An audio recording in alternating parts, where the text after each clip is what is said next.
Beneath the ancient stones of Jerusalem lies a world most people never hear about, a place where history, belief, and the unseen collide, a sanctuary walked by prophets, guarded by the faithful, and whispered about for generations.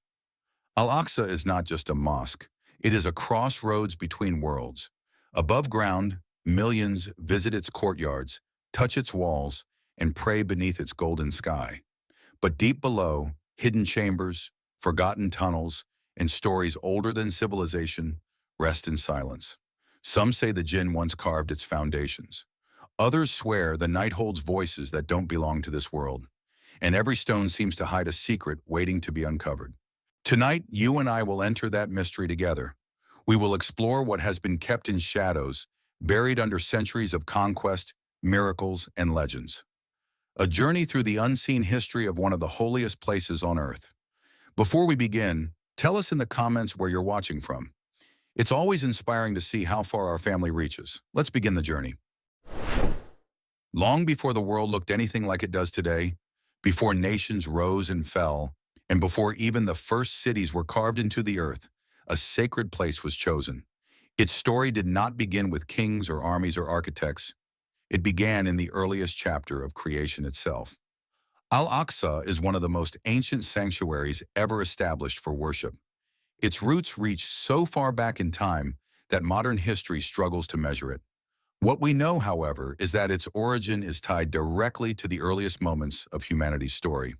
When the question was posed to the Prophet Muhammad, peace be upon him, which mosque was built first on earth, he answered that it was the sacred mosque in Mecca.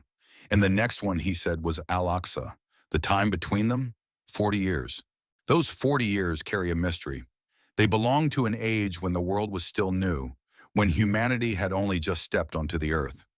Many scholars explain that the first to establish the sanctuary in Jerusalem was Adam, the very father of humanity. After stepping down from paradise and beginning his life on earth, Adam built the first house of worship in Mecca. Then, by divine instruction, he traveled across the early world and laid the foundation of the second, Al-Aqsa. Imagine that moment, the earth untouched, the winds carrying no language, the sky still echoing with the purity of creation. And in the midst of this quiet, Adam, standing on the hilltop of Jerusalem, placing its very first stone. No crowds, no walls, no golden dome. Just a newly formed human, obeying his creator, establishing a place where future generations would one day bow their heads in worship. Over centuries, the sanctuary that Adam built faded with time. Weather wore down its stones, soil swallowed its foundations, and the early structure slowly disappeared. But the place never lost its sanctity. Even when the building vanished, the land remained chosen. Every prophet who walked the earth after Adam recognized its blessing, and many of them traveled through this sacred site, praying there, resting there, and honoring its spiritual weight. What is astonishing is not only how ancient Al-Aqsa is, but how its story seems to outlive everything around it. Empires collapsed, rulers changed, civilizations disappeared, yet the presence of this sanctuary endured, as if the land itself remembered the footsteps of the first human. And this raises a remarkable question.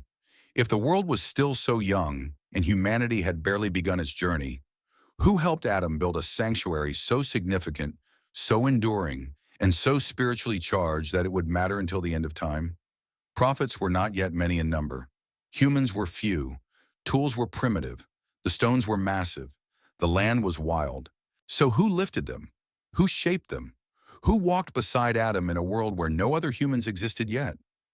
This is where the story begins to open the door to another creation, one older than humankind, one made not of clay, but of fire, a creation that lived on the earth long before Adam placed that first stone. If Al-Aqsa's earliest foundations were laid in such a remote age, then what role did these beings play in its beginning? What kind of world existed before humans arrived? And how did their presence shape the story of this sacred place? To understand the ancient origins of Al-Aqsa fully, we must step into that earlier world, a world where the unseen walked freely long before we did. Now the real mystery deepens. Let's move into the next chapter, the creation and early history of the Jinn. Before the first human drew breath, Before Adam opened his eyes and looked upon the world for the very first time, another creation had already existed for ages. Their story is older than ours, older than the earliest mountains, and older than the ancient sanctuaries we revere today. When Allah shaped Adam from clay, the Jinn were already living on the earth, moving across deserts, oceans, forests, and ruins that no longer exist. Their history stretches into a time so deep that our oldest civilizations appear young in comparison. Allah created them from a pure, scorching flame. Unlike humans, they were not bound by the weight of flesh or the limits of physical sight. They could move with speed that defied imagination, see what we could not, and slip through places no human could reach. Their world unfolded alongside ours, but on a different wavelength, close enough to touch us, invisible enough to remain hidden. They built communities, formed families, and lived across continents that would later break and shift. They had leaders among them, elders, scholars, and warriors. They lived in valleys that no longer exist, in lands erased by time, and in kingdoms swallowed by the earth long before the first human hand carved a tool. But their power came with a test. Many among them used their abilities to spread chaos. They fought, rebelled, and corrupted the land. Their wars scarred the earth long before the first human footprint appeared. The angels witnessed their violence and destruction, and when Allah announced that a new creation would soon walk upon the earth, the angels questioned it, not out of disobedience, but out of fear that this new creation might repeat what the Jinn had already done. Still, the Jinn were not one single type. They were a world of contrasts. Some among them were sincere and righteous, worshiping Allah with devotion, while others followed impulses of arrogance and disobedience. Their history was complicated, filled with stories of rebellions and repentance, destruction and rebuilding, knowledge and ignorance. Yet one fact remains constant throughout all their ages. The Jinn were here first. They knew the land long before we did. They traveled its mountains and valleys, its caves and oceans, and understood secrets of the earth that humanity had not yet been created to witness.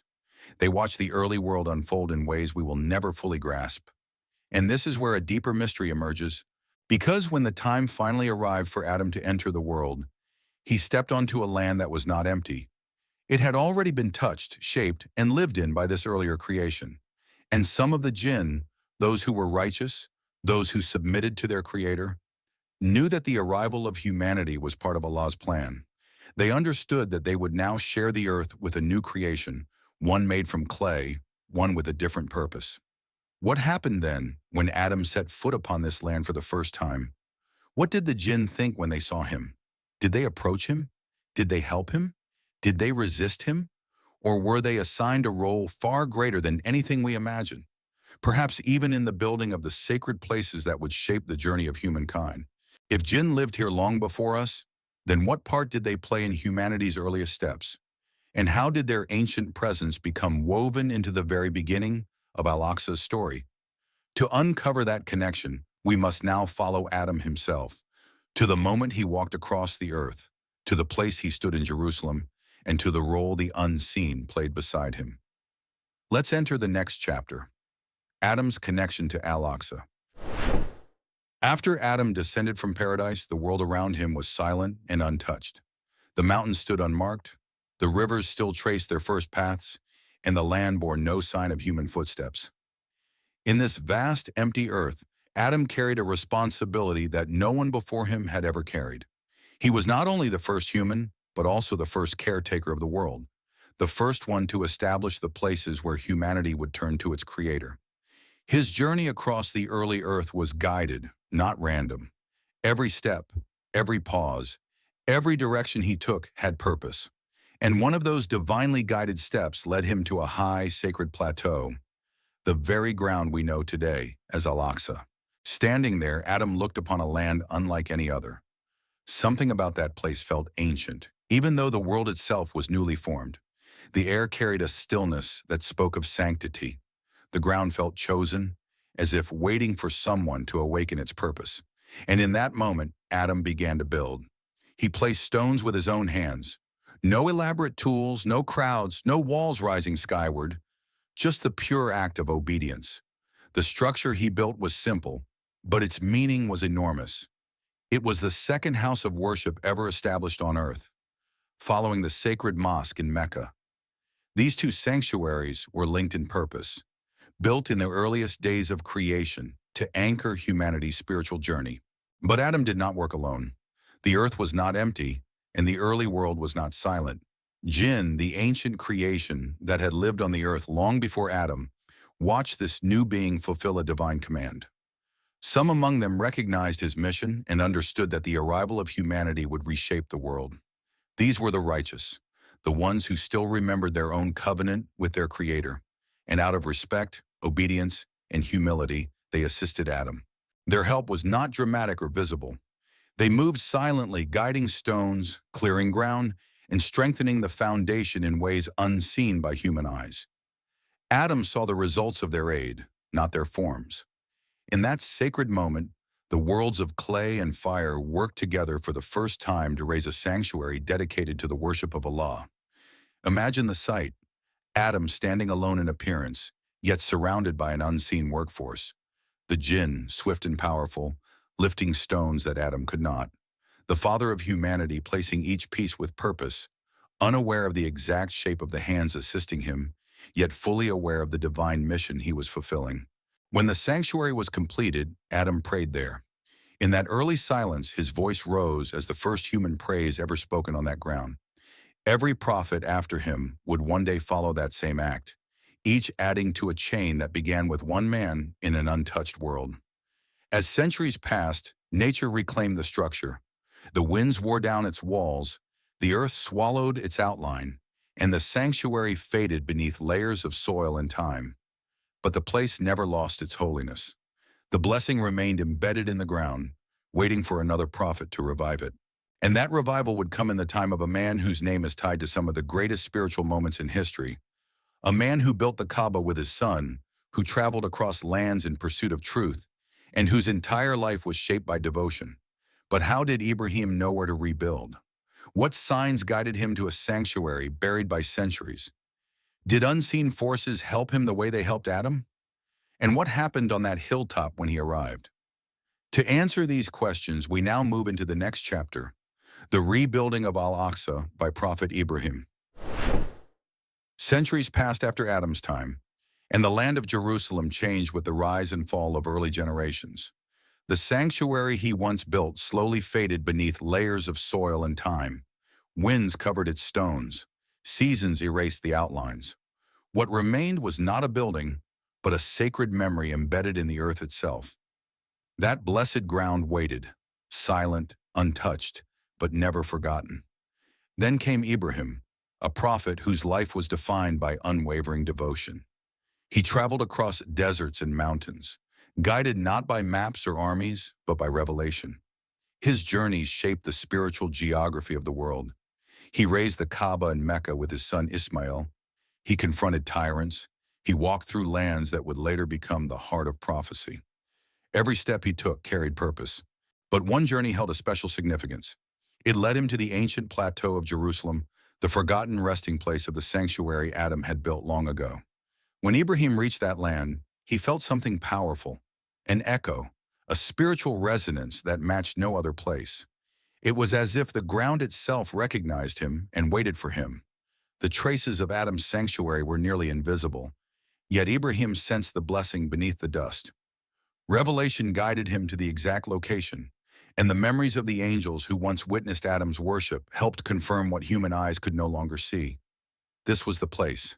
This was the ground chosen at the dawn of humanity. So Ibrahim began rebuilding. The work was not simple. The land was rugged, stones were heavy, the ruins had been swallowed by time. Yet Ibrahim moved with certainty, clearing the earth, lifting stones, shaping them into a structure that would revive the forgotten sanctuary. This was not a grand palace or an elaborate monument.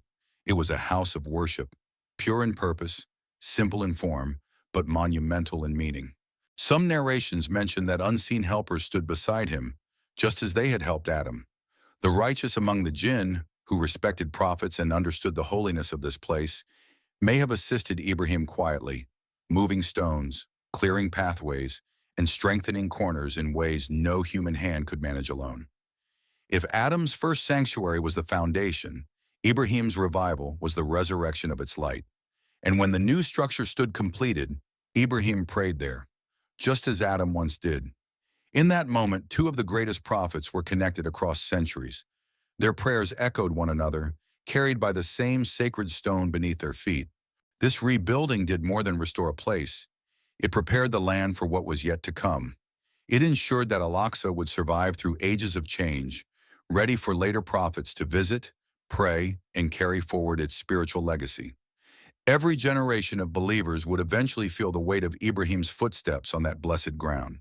But Ibrahim's work was only one chapter in the long story of Al-Aqsa. The sanctuary he revived would later be transformed once more, not by ordinary builders, but by forces unlike anything the world had seen. A prophet would rise whose authority extended beyond humans, one who commanded the winds, understood the language of animals, and ruled over an army of beings made of fire. What happened when Sulayman took charge of Jerusalem? How did he reshape the sanctuary that Adam began and Ibrahim revived? And what role did the Jinn play when they were placed under his command?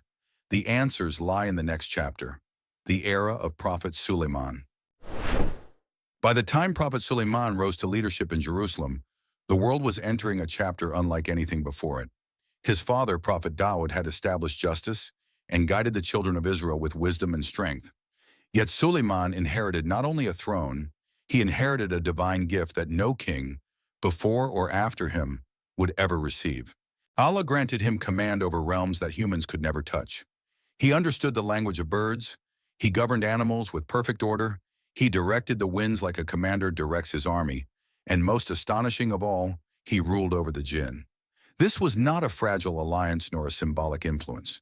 It was genuine command.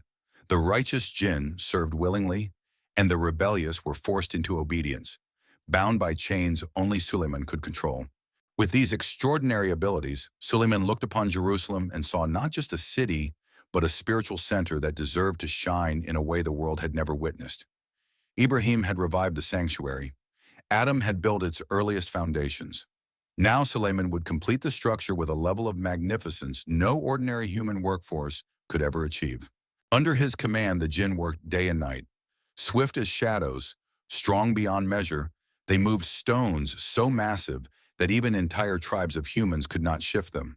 They carved pillars from single giant slabs, smooth and precise, each one identical to the next. Some dove into the depths of the seas, retrieving rare minerals, gemstones, and materials unknown to ordinary people. Others crafted intricate designs, patterns that shimmered under the sunlight, as if the stones themselves were alive with meaning. The children of Israel watched in awe. They heard no hammer striking metal, no loud footsteps, no shouted commands. Yet every morning, the sanctuary rose higher. Walls extended, rooms multiplied, chambers expanded. Decorations appeared with a precision that seemed impossible for human craftsmen. The people whispered among themselves, wondering how such perfection was achieved in such silence. Many did not understand that these were not tricks or illusions. This was divine permission. The Jinn were under Sulayman's absolute authority. Their disobedience was met with punishment they dared not risk. Their obedience was swift, flawless, tireless. And so Al-Aqsa transformed into a masterpiece of devotion. It was not a structure meant to glorify a king. It was built as a house of worship, a beacon of faith, a sanctuary infused with the sincerity of prophets and the sweat of supernatural labor. Every stone carried a story, every corner held purpose. But the Jinn were many types. Some were humble and obedient, grateful to be part of a divine mission. Others were stubborn, rebellious, and proud. These were the ones Sulayman chained together, forcing them to perform the most difficult tasks. They dug deep into the earth, creating tunnels and underground chambers that still puzzle modern historians. They hauled massive blocks into place, carved elaborate arches, and shaped hidden spaces far beneath the surface. These underground halls, silent, dark, and stretching beneath the city, stood as evidence of labor too powerful for human arms. Even today, as archaeologists uncover these chambers, they marvel at the scale and precision, unable to explain how such work could have been accomplished with ancient tools. The truth, however, lies not in earthly instruments, but in the unseen workers whom Sulayman commanded. During his reign, Jerusalem reached a level of beauty and strength unmatched in its history. The winds under his control carried him swiftly across his domains. Animals responded to his words, and the Jinn, whether they liked it or not, fulfilled their roles in building a sanctuary that would last for thousands of years. This period was a time when the boundary between the earthly world and the unseen world felt thin. Miracles unfolded in the open.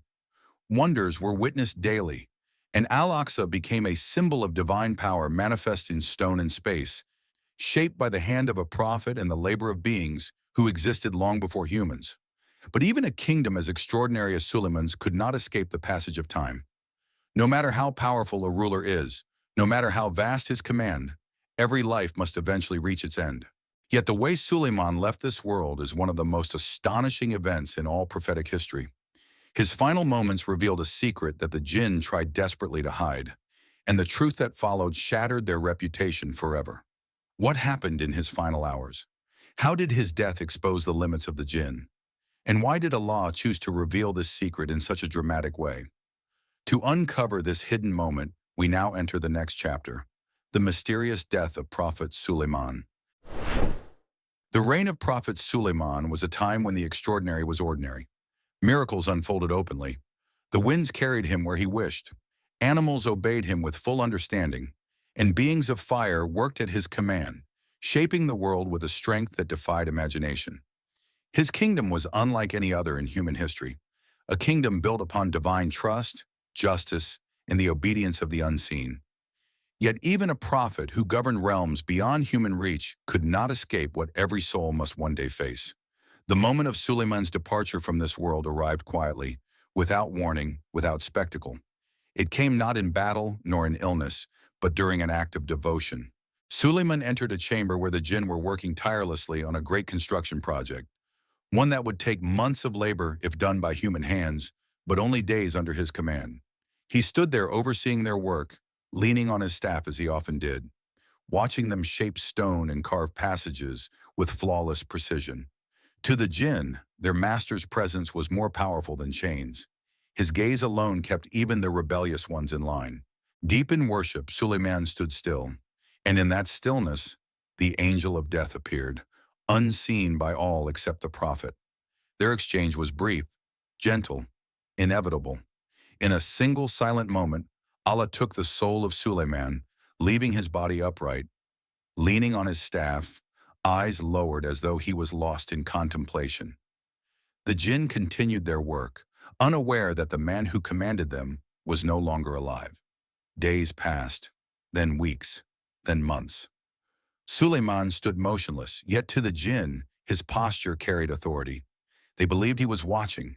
They feared even a flicker of disobedience, certain that the slightest rebellion would bring immediate punishment. But the truth is that their fear was misplaced. Their master had already returned to his creator. Only Allah knew. The humans knew nothing. The Jinn, who often boasted of their abilities, knew nothing. And this ignorance was not coincidence. It was divine design. Among the quiet details in that chamber, a tiny creature began its own task. A termite, fragile and nearly invisible, set its jaws upon the wooden staff that held Sulayman's body upright. Each day it gnawed a little more. The staff weakened, fiber by fiber. The Jinn worked endlessly, unaware that their master's death was being revealed not by a mighty force, but by a creature so small it could fit beneath a fingernail. Finally, after months of silent chewing, the staff could no longer support its weight. It snapped. Sulayman's body fell to the ground. The thud echoed through the chamber, startling, unmistakable. The Jinn froze. Their tools went still, and in that instant, they realized the truth. Their master had been dead all along. All their labor, all their obedience, all their fear had been sustained by an illusion created by Allah's decree. In that moment, a divine lesson unfolded for the world. The Jinn, despite their speed and strength, do not know the unseen. They could not sense death. They could not pierce the veil of the future. They could not detect what was hidden behind the silence of their prophet. The myth that Jinn possessed supernatural knowledge shattered instantly. The Quran preserved this event as a testimony for all generations. It revealed that if the Jinn had truly known the unseen, they would not have continued their labor in humiliation. This moment stripped away centuries of false beliefs and showed the limits of their abilities with perfect clarity. Sulayman's death was not only the end of a life, it was the unveiling of a truth that even the unseen beings, despite their power, remain completely dependent on Allah's will. A truth that reminded humanity not to fear them blindly, nor elevate them beyond their reality. But there is another layer to this story, a layer tied to the very ground beneath Al-Aqsa. Because the jinn who served Sulayman worked on much more than what could be seen above the surface. They shaped halls, carved chambers, and built networks beneath the earth that remain shrouded in mystery to this day. So now the question becomes unavoidable. What exactly lies beneath Al-Aqsa? What hidden structures did the jinn carve while Sulayman stood watching? And are those underground passages still connected to events unfolding in our time? To answer these mysteries, we now descend into the shadows, into the realm of the unseen craftsmanship beneath the sanctuary. Welcome to the next chapter, Underground Mysteries Beneath Al-Aqsa. Beneath the courtyards where thousands walk each day, beneath the stones warmed by the sun and the echoes of prayer, lies another world, silent, hidden, and ancient. Most visitors to Al-Aqsa see only the surface, the shining dome, the broad plaza, the arches and pathways. But the true depth of this sanctuary stretches downward into darkness carved by hands that were not entirely human. These underground spaces are older than the buildings above them. Layers of history lie stacked upon one another.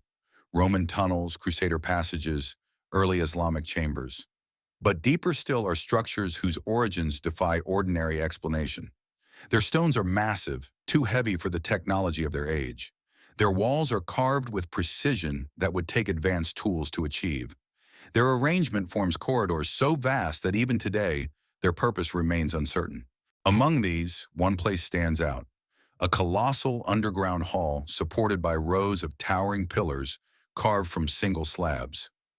To the world, it became known as Solomon's Stables. But this name is misleading. No horses ever lived there.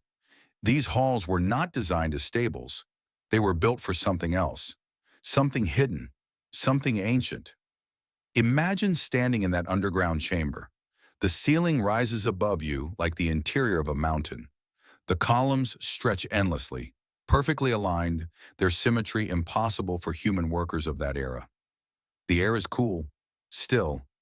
Every footstep echoes into the dark. It is a place that feels alive, as if the shadows themselves remember who shaped them. Stories passed down through generations say these halls were carved by the jinn under Prophet Sulayman's command. Their strength, unmatched by humans, allowed them to move stones weighing tons without tools, without effort, without sound. Their ability to see in darkness made underground construction effortless. While humans slept on the surface, the jinn carved deeper and deeper, creating chambers whose full extent remains unknown even now. But physical structures are not the only mysteries that lie beneath Al-Aqsa. Throughout history, guards, archaeologists, and workers who ventured into these depths reported strange sensations. Whispers echoing where no one stands. Cool breezes brushing across skin in places without airflow. Shadows shifting at the edges of vision. Some describe a heavy presence, neither threatening nor welcoming, simply aware. Whether these accounts are supernatural or psychological is debated. But the fact remains, the deeper one goes beneath Al-Aqsa, the more the world above seems to fade away, replaced by a silence that feels almost sentient. This silence holds secrets. One of the greatest mysteries whispered in ancient texts is the possibility that sacred relics from Sulayman's temple were hidden in these depths before Jerusalem fell to invading armies. The most famous of these is the Ark of the Covenant, the chest believed to contain the original tablets given to Musa. When Babylonian forces destroyed the city, the Ark vanished from history. Some traditions suggest it was never taken. Instead, it was concealed in chambers built by the jinn, sealed away in tunnels whose entrances were later lost. Whether this is truth or legend, the tunnels remain. They weave like veins beneath the hilltop, some known, many undiscovered, and each new excavation reveals the same pattern. The deeper you go, the more the architecture seems to step outside the limits of ancient human capability. Occasionally, modern workers entering these tunnels describe sudden fear, as if they have disturbed something that has been resting for centuries. Some speak of hearing faint sounds, stone shifting, distant tapping, or low murmurs, despite being alone. Others report feeling guided, as if invisible forces were directing them away from certain areas. To them, these experiences are not hallucinations. They are warnings. Boundaries set long ago by beings who once labored in these depths. For believers, this is not surprising. Sacred places often attract guardians from the unseen world, and Al-Aqsa, with its layered history of prophets, miracles, and divine intervention, is unlike any other place on earth.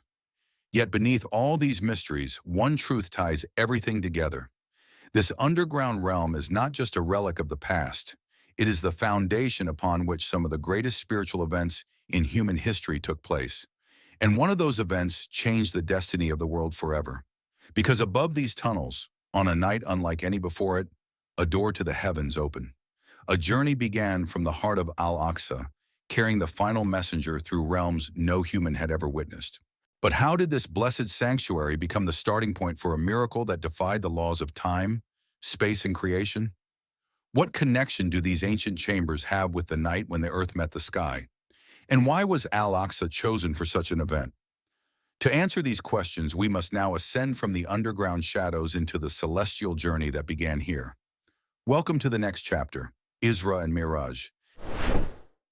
On a night when the world slept in silence and Mecca lay under the cover of darkness, a moment unfolded that would forever reshape the spiritual map of humanity. The Prophet Muhammad, peace be upon him, was resting near the Kaaba when the angel Jibril arrived with a message that defied everything the human mind understood about distance, time, and possibility. Outside awaited a creature unlike any other, white, luminous, graceful. It was neither horse nor mule, neither earthly nor celestial. It was Barak, a creation made solely for swift travel between realms. With each step, it could reach the farthest point its eye could see. The prophet mounted Barak, and in an instant, the world blurred beneath them. Mountains shrank, oceans became streaks of silver, deserts flowed like rivers of sand. They crossed a journey that would take weeks by camel in moments, gliding through the night as if the sky itself opened a path before them. Along the way, Jibril instructed the prophet to stop at certain sacred places, sites touched by earlier messengers, locations where past revelations were revealed, and lands that would soon play roles in the future of Islam. Each stop was a reminder that the prophet was not beginning a journey alone. He was completing a chain carried by those before him. Finally, they reached Jerusalem, Al-Quds. The prophet dismounted near the blessed sanctuary. Jibril tied Barak to a ring in the wall, the same ring where past prophets had tied their mounts. When the prophet stepped inside Al-Aqsa, he entered a scene no human had ever witnessed. There, waiting for him in perfect rows, stood every prophet who had ever walked the earth. Adam, the first father, Ibrahim, the friend of Allah, Musa, the speaker with Allah, Isa, the spirit of Allah, and countless others, prophets known and unknown, all gathered in the sanctuary built by their forefathers, restored by Ibrahim, completed by Sulayman, and blessed by Allah. Jibril signaled the final messenger to step forward. The prophet Muhammad led them all in prayer, standing at the front of a congregation that represented thousands of years of revelation. It was a moment when time folded, when every prophet acknowledged him as the seal of their mission. With the prayer completed, the second phase of the journey began, the ascent. A ladder of light appeared, stretching upward beyond sight. The prophet rose through the heavens, with Jibril as his guide. At the gates of each heaven, angels greeted him, opening their doors with honor. He met Adam in the first heaven, greeting the father of humanity. In the second, he met Isa and Yahya, standing side by side. In the third, Yusuf, whose beauty lit the space around him. In the fourth, Idris, raised to a high station. In the fifth, Harun. In the sixth, Musa, who wept not out of sadness, but because Muhammad's followers would surpass his in number. At the seventh heaven, Ibrahim awaited him, leaning against the ancient house, the celestial counterpart of the Kaaba. Beyond this point, even Jibril could not proceed. The angel who had crossed galaxies and carried the heaviest revelations paused. "If I take even one step further," he said, "I would burn." The prophet advanced alone, reaching Sidrat al-Muntaha, the lote tree of the utmost boundary, where the veil between creation and creator thins beyond imagination. There Allah honored him with what no human had ever been granted. Among the gifts of that night was the command for the 5 daily prayers, each prayer carrying the blessing and spiritual power of 50. After this meeting, the prophet descended back through the heavens, returned to Al-Aqsa, mounted Buraq, and traveled back to Mecca, all in a single night. When he told his people what happened, many mocked him. But those who knew the truth recognized something deeper. The details he gave about Jerusalem were so exact that even those who had traveled there confirmed them perfectly. This journey was not just a miracle. It was a declaration that Al-Aqsa holds a central place in the spiritual heart of Islam. It was the place where the messenger led all prophets. It was the gateway to the heavens. It was the previous Qibla, the stage for unity between past and present, earth and sky. And although this night took place over 1,000 years ago, its light is still felt in Al-Aqsa. Every prayer offered there, every voice that recites Quran, and every footstep echoes the memory of the night when creation paused and the final messenger rose into the heavens. But the story of Al-Aqsa doesn't end with miracles of the past. Its journey continues through the centuries, shaped by caliphs, scholars, conquerors, and guardians who preserved it through war, peace, destruction, and revival. What happened to Al-Aqsa after the Prophet's time? Who defended it? Who rebuilt it? And how did it survive the storms of history that threatened to erase it? To understand the sanctuary's continued destiny, we move to the next chapter, the later Islamic history involving Al-Aqsa. After the miraculous night journey, Al-Aqsa entered a new era. The sanctuary had already witnessed the footsteps of prophets and the ascent of the final messenger. But now the weight of protecting this holy ground fell to the Muslim Ummah, a task that history would test again and again. When the Prophet Muhammad departed from this world, Islam began to expand with remarkable speed. Within a few decades, Muslim armies reached the blessed land of Al-Sham. Among the conquerors was a man whose character changed every land he walked upon, Umar ibn al-Khattab, the second caliph of Islam. He traveled not as a king decorated in gold or carried by servants, but in simplicity that reflected the soul of Islam. When the Patriarch of Jerusalem agreed to surrender the city, he insisted he would hand over its keys only to the Muslim leader himself. Umar journeyed from Medina with just one servant and a single camel, taking turns riding it. When he finally approached Jerusalem, it happened to be the servant's turn to ride. Umar walked beside him, dust on his clothes, humility in his steps. The people of Jerusalem were stunned. They expected a ruler clothed in power. Instead, they saw a man whose greatness came from fear of Allah, not fear of armies. After receiving the keys, the patriarch guided Umar through the city. When they reached the area where Al-Aqsa once stood, Umar was shocked. What lay before him was not a sanctuary, it was a dumping ground. Centuries of neglect and hatred had turned the sacred site into a hill of filth.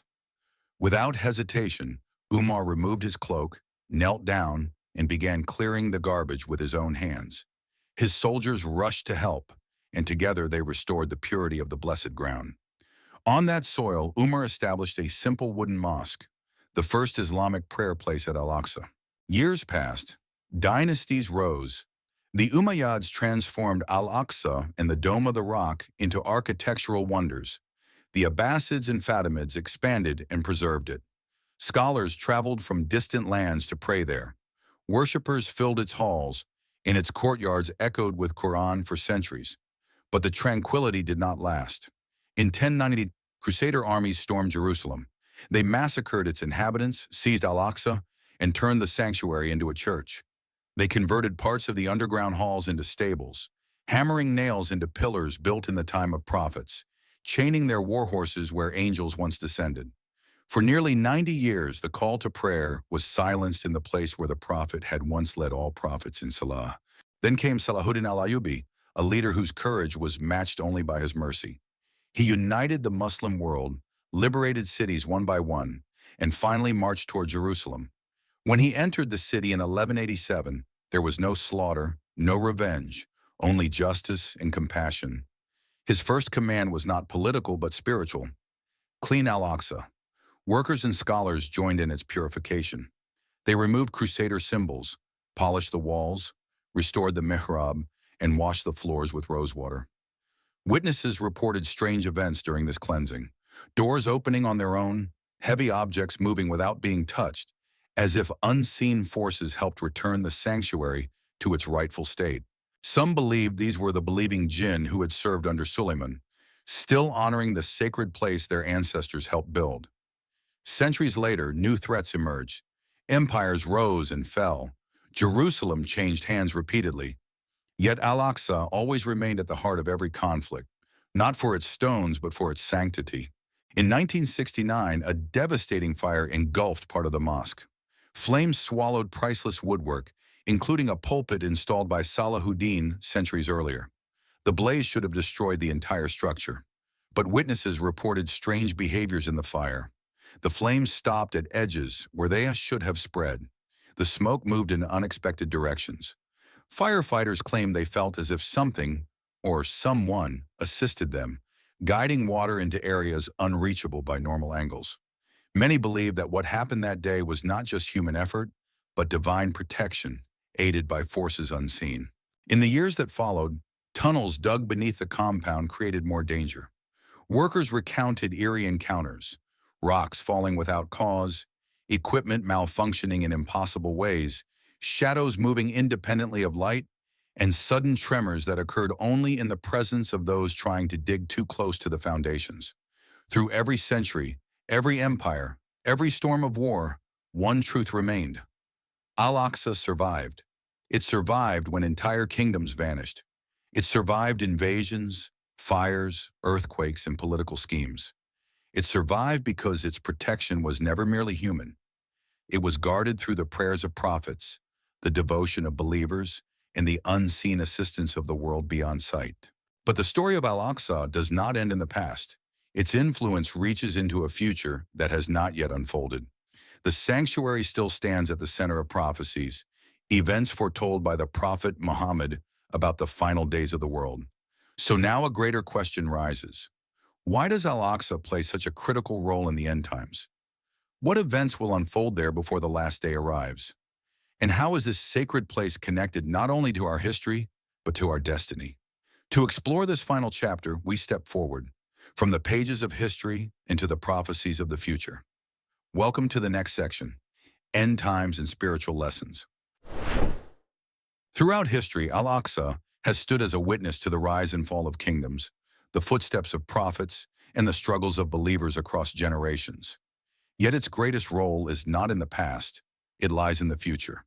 The sanctuary that began with Adam was revived by Ibrahim, shaped by Sulayman, honored by the Prophet Muhammad, and protected through centuries, will once again become the center stage of destiny before the end of time.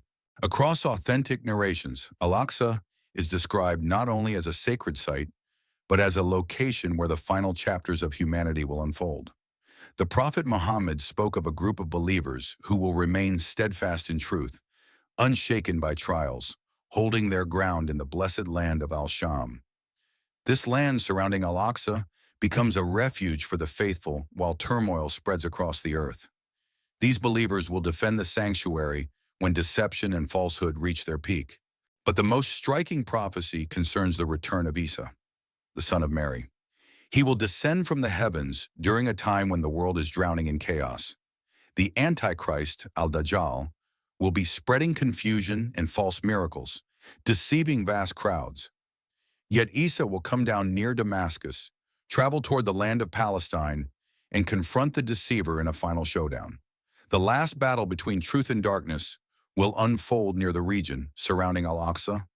And after the triumphant defeat of Dajjal, Isa will lead the believers in prayer at the very sanctuary sanctified by prophets for thousands of years. That moment will tie together every era of Al-Aqsa's story. Adam's foundation, Ibrahim's revival, Sulayman's masterpiece, Muhammad's night journey, the guardianship of angels and Jinn, all of it building toward the day when Isa stands among the faithful in Jerusalem and restores peace to a world trembling with disorder. Yet beyond these monumental events, Al-Aqsa teaches something even deeper. It reminds us that the unseen world is not distant or abstract. It moves around us with purpose. Angels walk where humans walk. Jinn observe and react in ways we often overlook. Our prayers ascend from earth to heaven, crossing dimensions we cannot perceive. Al-Aqsa is one of the few places on earth where these layers feel close enough to touch. The stories tied to this sanctuary remind believers that life is not limited to what we see. The universe is far more vast, far more intricate, far more alive than our senses allow us to experience. The struggles of this world, its politics, its conflicts, its victories and defeats, are only shadows of a much larger reality. When a person prays at Al-Aqsa, they stand on ground that has witnessed miracles. When they bow where prophets bowed. When they raise their hands, they stand between the visible world and the unseen one that has always protected this sanctuary. But the greatest lesson Al-Aqsa gives us is hope. Hope that darkness never wins. Hope that faith outlives every empire. Hope that the final victory belongs to truth, no matter how overwhelming falsehood seems. The story of Al-Aqsa is a reminder that Allah's plan is always unfolding, often in ways we cannot understand until the moment arrives. As this journey comes to an end, your connection to Al-Aqsa should feel different. It is no longer just a place you've heard about. It is a living story, stretching from the dawn of humanity to the final hour, involving angels, prophets, jinn, and ordinary believers like you. Al-Aqsa is not simply a location. It is a trust, a message, a reminder, a promise. And now as you finish this chapter, ask yourself one question. What role will you play in keeping its story alive? If this journey opened your heart, deepened your understanding, or sparked curiosity within you, make sure to like this video and share your thoughts in the comments. Your engagement helps this knowledge reach more hearts around the world.